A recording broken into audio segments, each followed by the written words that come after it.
안녕하세요. 정보가 세상을 바꾼다의 인포뱅크입니다. 이번에 전해드릴 내용은 패닉에 빠진 중국 수출 호황도 끝장난다. 경제성장 동력 꺼져에 대해서 한번 알아보도록 하겠습니다. 여러분의 구독, 좋아요 한 번씩 눌러주시고 이야기를 시작을 해보도록 하겠습니다. 지금 현재 중국 정부가 경제 때문에 패닉에 빠졌다라는 소식이 들리고 있습니다. 중국 경제의 핵심 축인 수출이 급감하고 있기 때문이죠. 지금 현재 상하이의 봉쇄 때문에 급감했던 수출 때문에 지금 상하이를 다시 열었죠. 그런데 다시 상하이를 다시 닫는다 라는 이야기가 나오고 있기 때문에 이 내용은 제가 다시 만들어서 여러분들에게 올려드리겠습니다. 지금 중국의 수출 호황이 강력한 코로나 제로 정책과 세계적인 인플레이션, 말하자면 물가 상승으로 인해서 꺾인 모습이 확연하다는 것이죠. 중국은 역설적으로 코로나19의 팬데믹 이후 코로나19가 시초된 나라가 중국임에도 불구하고 역설적으로 지금 기록적인 수출 증가를 누렸으나 지난 3월부터 상하이 등 주요 도시의 봉쇄 이후 경기 부진과 공급망 훼손 그리고 세계적인 금리 상승의 흐름 속에서 활로를 찾지 못하고 있습니다. 지금 가장 마지막으로 EU마저도 금리를 인상시킨다라는 말이 나오고 있을 정도죠.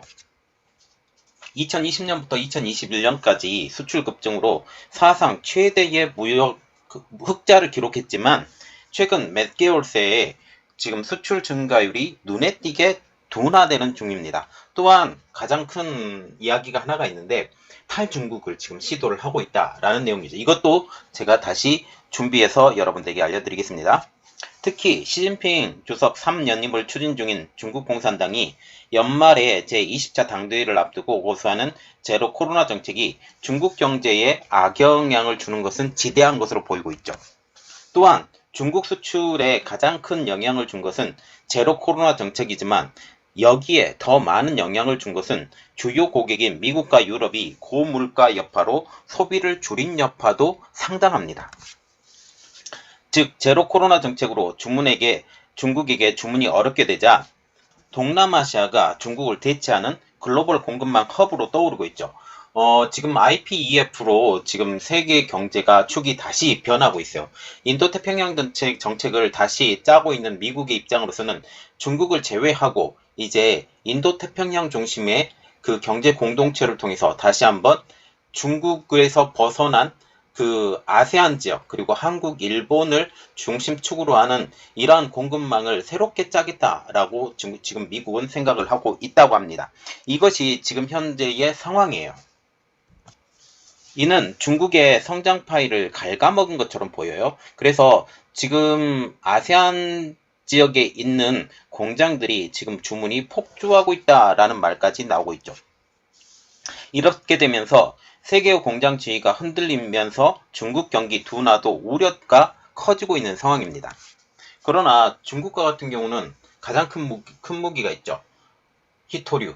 히토류 문제가 또한 거쳐져 있기 때문에 여기에 눈치를 보고 있는 세계 경제가 또 하나 있기 때문에 이것까지 어떻게 해결할 건지 다시 한번 봐도록 하겠습니다. 그래도 히토류 같은 경우도 지금 베트남이나 아니면 인도네시아 이런 섬나라들도 히토류가 좀 생산이 되기 때문에 이런 곳에서 채굴 뿐만 아니라 지금 물건을 만들어내는 것까지 공장을 돌리는 것까지도 여기서 한다. 특히 호주와 같은 경우는 채굴은 지금 호주에서 하지만 이 물건을 만들어내는 것 자체가 말레이시아에서 한다라는 그런 것도 있고 미국과 같은 경우도 지금 채굴 자체는 미국에서 하지만 그 공장을 돌리는 것 그래서 물품을 만들어내는 것 자체가 중국으로 넘어가는 것이기 때문에 이러한 그 세계적인 그 무역 질서가 이제는 중국을 축으로 했던 것이 동남아시아를 축으로 지금 돌아갈 가능성 그리고 동북아시아까지 이 축의 영향권 안에 들면서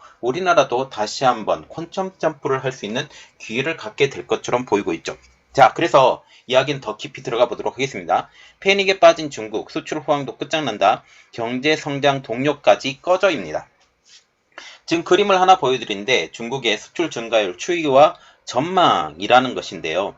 지금 보시면 2021년은 중국에게 굉장히 기회의 시간이었던 것처럼 보입니다. 그러나 2020년 상반기를 지나서 그 춘절을 지나서 지금 경기가 꺼져가고 있는 것을 보고 있죠. 이게 나타난 그림입니다. 원래는 하방 국면이 계속적으로 지속이 되었었지만 코로나19 상황이 오히려 역설적으로 중국을 성장하게 만드는 그러한 계기가 됐다라는 말이 나오고 있죠. 자, 깊이 한 걸음 더 들어가 보겠습니다. 중국은 패닉에 빠져 있습니다. 중국이 꺼지지 않을 것만 같았던 수출 호황이 꺼져가기 때문이죠. 일본의 노무라 홀딩스도 올해 중국의 수출 증가율이 1.6%에 그칠 것으로 전망하고 있습니다. 작년에 30%가량 급등한 것을 비교하면 대폭 감소하게 되는 것이죠. 작년은 코로나19 상황으로 전 세계적으로 공장의 문이 닫혔던 그런 시기예요. 그런데 지금 현재는 공장의 문이 전부 다 열리고 있는 상황에서 오히려 중국의 공장들이 문을 닫고 있는 상황이기 때문에 지금 현재 굉장히 어려워져 가고 있는 상황이 되겠습니다. 블룸버그가 집계한 전문가 예상치도 6.5% 증가에 그쳤습니다. 그래서 노무라 홀딩스와 블룸버그가 서로 비교를 해보면 1.6%, 6.5%. 그렇지 않아도 더 낮은 거예요. 작년에 30% 증가했던 것과는 비교하면 지금 거의 하향 조정이 되었다라고 보시면 되죠. 중국은 코로나19 팬데믹 기간에도 수출 호황을 힘입어서 나홀로 경제 성장을 누렸던 유일한 국가라는 것입니다. 2년 동안 지속된 중국의 호 시절은 팬데믹과 우크라이나 전쟁이 몰고 온 인플레이션의 여파로 이제 막을 내리고 있죠. 8일 블룸버그 통신은 세계가 코로나 바이러스와 공존하면서 여행 활동을 재개한 가운데 스마트폰, 노트북 등 중국산 비대면 생활제품에 대한 지출이 줄어가고 있다라고 하면서 이같이 진단을 하게 된 것이죠. 중국 수출 급감 배경으로는 우선 포스트 코로나19 시대의 선진국의 소비 형태 변화가 꼽히고 있습니다. 중국의 문제보다도 오히려 지금 선진국들이 지갑을 전체적으로 다 닫고 있다라고 보시면 되는데요.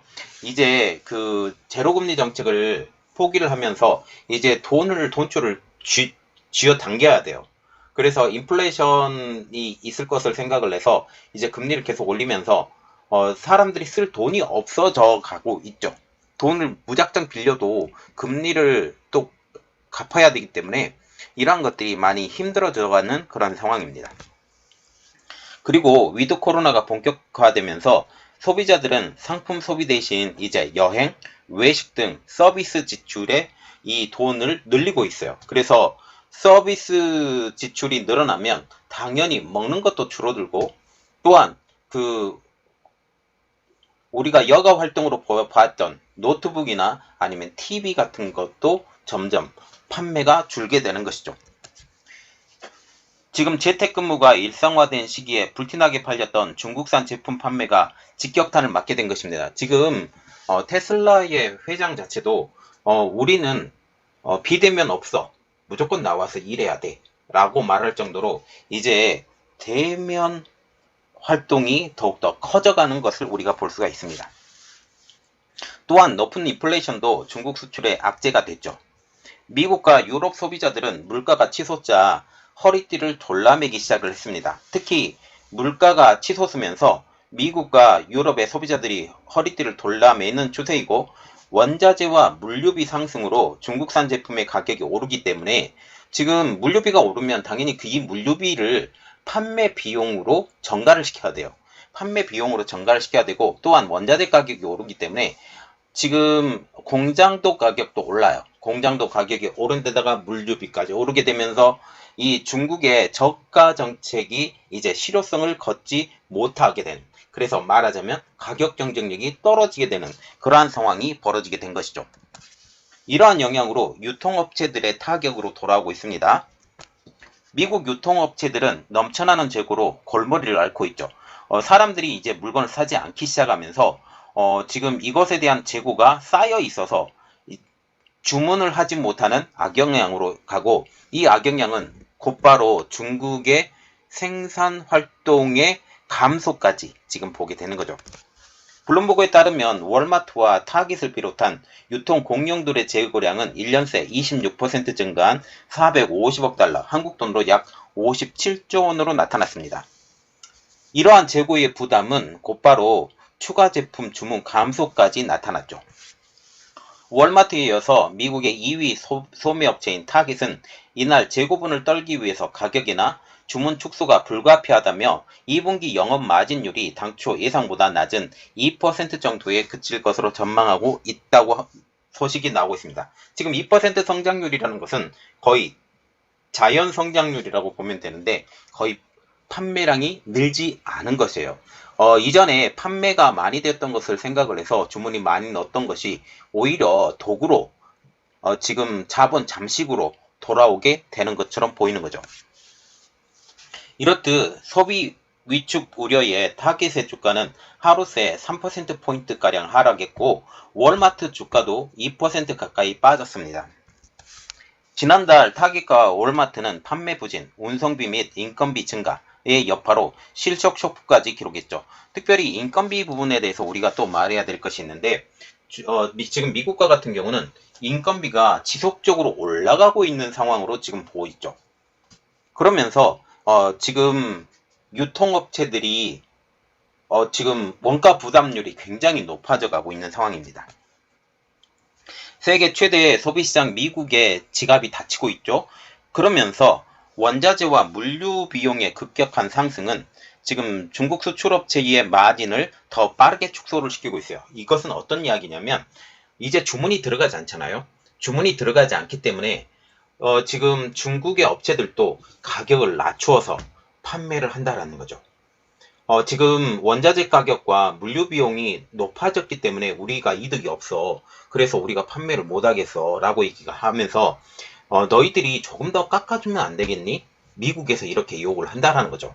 이렇게 되면서, 지금 중국의 업체들은 울며 겨자 먹기로 이 출고 단가를 낮추는 것으로 지금 알려지고 있습니다. 이렇듯 무선 이어폰, 헤드폰, 스피커 제조업체인 선전의 티나버즈 전자의 장완리 이사는 미국, 유럽, 중동으로부터의 수출 주문이 50%나 줄었다라고 하면서 우리가 시장에서 우위를 잃고 있어서 주문량이 올해 계속 감소하기만 할 것이라고 전망을 하고 있습니다. 우리가 여기서 눈여겨봐야 될 것은 올해는 계속 감소하기만 할 것. 이것은 다시 말하면 공장 가동률이 점점 더 줄 것으로 보고 있다는 것과 동일한 말입니다. 자, 그래서 우리가 조금 더 깊이 들어갈 내용은 우울한 경제 전망을 받아든 중국, 정부 위반자, 패닉에 빠집니다. 정부 위반자라는 것은 정부에서 패닉에 빠진 상황을 보게 되는 거죠. 일본의 금융그룹 노무라 홀딩스에 따르면 올해 중국 수출 증가율은 전년 대비 1.6% 그칠 것으로 예상이 되고 있습니다. 이는 2021년과 비교하면 너무나도 처참하다는 것이죠. 중국의 해관총서 2021년도 보고서에 의하면 수출은 3조 3,640억 달러, 한국 돈으로 3,996조 원으로 29.9%, 수입은 2조 6,875억 달러, 한국 돈으로 약 3,193조 원으로 이것은 2020년 대비 30.1%나 증가했다라는 거죠. 수출과 같은 경우는 29.9%, 수입은 30.1%로 각각 급증했다라는 거죠. 수출이 는 만큼 수입이 는 것입니다. 왜냐하면 부품들이 다 외국에서 그 중국으로 들어와야 되기 때문이죠. 이로써 중국은 2021년 6,764억 달러, 약 804조 원 규모의 무역 수지 흑자를 내서 관련 통계 집계를 시작한 1950년 이후 최대치를 기록하는 기염을 토했습니다. 작년에 제일 많은 무역 수지 흑자를 맞이한 중국입니다. 그런데 2022년으로 넘어오면서 상황은 많이 바뀌었죠. 이렇듯 경제 성장의 3박자 중 소비와 투자가 부진한 가운데서도 중국은 수출에 힘입어서 2년여 코로나 특수를 제대로 누리게 된 것입니다. 중국과 같은 경우는 지금 소비도 떨어지죠. 코로나 사태를 떼면서 그 투자도 떨어집니다. 그런데 수출은 그대로 늘어버리게 된 거죠. 그러면서 2년 동안 코로나 상황에서 제대로 특수를 누렸다라고 보시면 됩니다. 그러나 지난 4월 달에 중국의 전년 동월 대비 수출 증가율은 3.9%로 3월에 14.7%나 14.7%보다 10%포인트 떨어진 것으로 나타나고 있어요. 그래서 3월달 수출 증가율은 작년 3월달 수출 증가율보다 지금 14.7%, 작년에 최고를 기록했다고 하는데 여기보다도 더 높은 수출 증가율이 있었지만 지금 4월달과 같은 경우는 작년과 비교하면 지금 3.9%, 이게 하락 수준으로 내려가는 거예요. 하락 수준으로 내려가는 거고, 결국은 올해 말에는 작년 대비 오히려 마이너스가 될 것이라는 우울한 전망까지 나오고 있는 입장이죠. 올해 수출 증가율은 춘제 연휴를 한때 묶어서 한 번에 발표하는 1월, 2월은 중국이 춘절에 끼어있기 때문에 그 경제 발표를 한 번에 해요. 2월달 말에. 지금 2월달 말에 작년에 보면 작년과 대비해서 16.3%를 정점으로 지금 계속 낮아진 것. 그래서 1, 2월 달에 작년 대비 16.3% 증가, 3월에는 14.7%, 그리고 4월에는 3.9%. 이 수치가 계속적으로 낮아진 것을 우리가 볼 수가 있죠. 노무라 홀딩스도 상하이에 2개월간의 코로나19 봉쇄를 이제 해제하면서 무역이 일시적으로 증가할 가능성이 있다. 이것은 어떤 뜻을 의미하냐면 2개월간, 다시 말하면 3, 4월달, 3, 4월달이 아니죠. 4, 5월달이죠. 4, 5월달에 지금 현재 코로나19 봉쇄가 일어났죠. 상하이에 봉쇄가 일어나면서 중국이 완전히 삐걱댔습니다. 중국이 완전히 삐걱댔는데 이제 다시 열었죠. 물론 다시 닫는다라는 말도 나오고 있습니다. 그러나 공식적으로는 열어있기 때문에 열었죠. 열었기 때문에 지금 4월달 대비, 5월달 대비, 지금 6월달에는 지금 6월달에는 5월달에 지금 성장률보다 더 높을 것이다라는 이야기가 나오고 있어요. 그러면서도 올해 남은 기간의 추세는 하락세로 전망을 하고 있습니다.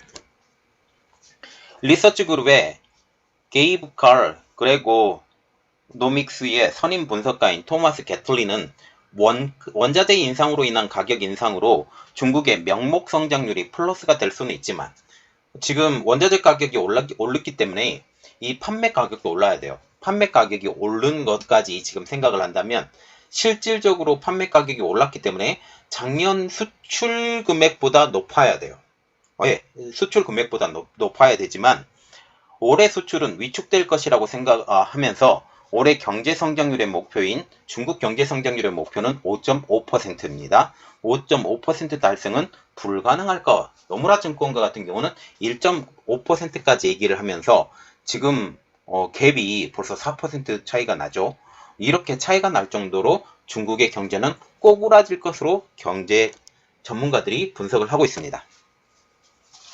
또한 지금과 같은 경우는 중국 수출이 약화될 시기가 아닌데도 불구하고 이런 현상이 나타났다고 하면서 이 때문에 정책 입안자들이, 그래서 중국 정부의 그 경제 전문가들이, 이렇게 보시면 돼요. 중국의 경제 전문가들이 점점 패닉에 빠지고 있다고 지적을 하고 있습니다. 자, 그래서 우리가 눈여겨봐야 될 것은 이겁니다. 이제 세계 경제가 하강하고 중국 수출이 악영향을 끼치면서 분명히 이득을 보는 데가 한 군데가 있어요. 그것은 바로 동남아 쪽이에요. 이 대안으로 중국에서 탈중국이 가속화되고 이제 공장들이 동남아 쪽으로 움직인다. 대만, 그리고 베트남, 인도네시아, 말레이시아, 싱가포르 이런 쪽으로 옮겨서 이 대안으로 동남아가 떠오른다. 그리고 여기에 끼어져 있는 한국도 지금 더욱더 좋아질 것이다 라고 보는 거죠. 지금 세계 소비자들이 각국의 재정 지원 약화, 그리고 기준금리 인상 속에서 현금을 틀어진 채 소비를 줄이는 것도 지금 중국 수출의 악영향으로 작용하고 있습니다. 사람들이 물건을 안 사줘요. 아예 물건을 안 사줘요. 왜냐하면 삶이 팍팍하니까 미래를 대비를 해야 되잖아요. 미래를 대비를 해야 된다면 일단 먹고 마시는 것, 그리고 쓰는 것을 다 줄여요. 다 줄이면 필요한 기본 필수 기자재를 빼놓고는 다 안 사요. 소비가 없죠. 이렇게 되면서 오히려 이것은 타격이 어디로 가느냐? 중국에서 수입해서 많은 물건들이 팔게 되는데 중국에서 수입하는 이 양이 획기적으로 줄어버린다라는 것입니다. 여기에 월마트, 타겟 등 미국의 주요 소비 업체들의 경우 1년 전보다 26% 증가한 450억 달러, 한국 돈으로 약 56조 5천억 원 규모의 재고를 보유한 탓에 이들이 지금 아까도 이해했다시피 소비가 줄면서 재고를 안고 가야 돼요. 이렇게 재고가 안게 되면 당연히 주문량은 어마어마하게 줄겠죠. 그러면서 중국산 제품의 주문이 크게 줄었다고 블룸버그는 전하고 있습니다. 중국의 제로 코로나를 고수하는 바람에 공급망이 훼손이 되면서 이 주문도 동남아로 쏠리는 것도 중국 입장으로서는 아픈 손가락이에요. 지금 중국 너희들이 물건을 안 줘? 그러면 우린 다른 데서 살 거야. 이렇게 말을 하면서 이제 동남아로 눈을 돌리고 있습니다. 동남아도 그 전에 그 가격이 낮았지만 그들이 인건비가 낮기 때문에 가격이 낮았지만 인지도가 낮았던 탓에 동남아 제품을 많이 안 썼는데 이제 동남아 제품을 많이 쓴다라고 보시면 되죠. 이렇게 되면서 글로벌 공급망이 중국에서 동남아시아로 빠르게 재편되고 있다. 여기에 IPEF, 인도태평양 경제 공동체가 이제 새로 생기면서 미국 입장으로서는 중국을 제외한 동남아시아, 그리고 한국, 일본, 여기를 집중적으로 지원할 가능성이 높아지고 있죠. 중국의 자산운용사인 에버브라이트의 분석에 의하면 2021년 8월부터 2022년 3월 기간에 예전 같으면 중국으로 향했을 가구, 지금 섬유 제품, 전자부품 주문이 이제 베트남 등의 동남아 국가로 넘어갔다라고 분석을 하고 있습니다. 중국의 선전 소재 티나버드 전자의 장원리 글로벌 마케팅 이사는 작년과 비교해 주문량이 반토막 났다라고 하면서 중국이 그동안 가지고 있던 세계 공장에서의 이점이 사라지면서 이 같은 추세가 올해 내내 계속될 것으로 보인다라고 말을 하고 있습니다. 주문량이 아주 반토막 쫙. 블룸버그는 원자재 가격과 물류비 상승으로 중국산 제품 가격이 오르면서 이런 현상은 지속될 것이고 금리 인상과 초인플레이션 현상이 지속되면 상황이 더 악화될 것으로 전망하고 있습니다. 이렇듯 중국에서의 수출이 급감하면서 중국 경제 성장은 더 악화될 것으로 전망이 되고 있는데요. 지난해 중국 국내 총생산 증가분에서 수출이 차지하는 비중은 무려 3분의 1. 글로벌 신용평가사들이 부동산의 시장 위축, 지금 헝다그룹의 이야기가 나오고 있는데 헝다그룹의 이야기도 지금 이야기를 해드려야 되는데 헝다그룹과 같은 경우는 6개월 유예 조치를 받았습니다. 그런데 지금 6개월 유예 조치를 받고 부동산의 붐을 일으키려고 그래도 지금 중국에 들어오는 돈들이 없어요. 중국에 들어오는 돈들이 없기 때문에 여유가 없죠. 여유가 없으면서 이 부동산 붐이 다시 일어나지 않는다라는 말도 나오고 있고, 그리고 공동 부유 정책을 통해서 완전히 그들을 때려잡았던 그런 사태 때문에 이제 부동산 자체가 완전히 몰락했다라는 말까지 나오고 있죠. 그리고 여기에 동시 봉쇄 여파 등을 이유로 올해 중국 경제 성장률 전망치를 이미 4%로 줄줄이 하향했다라고 말이 나오고 있습니다. 이는 중국 정부가 제시한 목표치인 5.5%를 훨씬 못 미치는 수치이죠. 성장률 5.5%도 중국 정부 목표치로서는 30년 만에 최저 수준인데 이마저도 달성이 어려운 상황이에요. 그리고 중국이 또 속이는 수치이기도 하죠. 그러면서 지금 올해 같은 경우는 아주 형편이 없을 것이다 라는 말까지 나오고 있습니다. 자, 지금 보시면 이겁니다. 중국이 세계 공장으로 불렸었지만 이제는 그 위치를 손으로 내려놔야 되겠다 라는 그런 의미. 이것이 어디로 움직이냐? 동남아시아 쪽으로 움직이는데 대표적인 나라들이 베트남, 그리고 말레이시아, 싱가포르, 인도네시아, 태국 이런 쪽으로 지금 옮길 것으로 보이고 있습니다. 자, 이 내용들이 정말 어떻게 움직이는지 우리가 눈여겨 지켜보고 있고, 새로운 내용이 나오면 여러분들에게 빠르게 알려드리도록 노력하겠습니다. 분석해서 여러분들에게 깊이 분석되는 좋은 소식으로 여러분들에게 알려드리겠습니다. 이번 내용은 여기까지 하겠고요. 저희 내용이 여러분들에게 도움이 되셨다고 생각을 하시면 구독과 좋아요 그리고 알람 설정까지 부탁드리겠습니다. 감사합니다.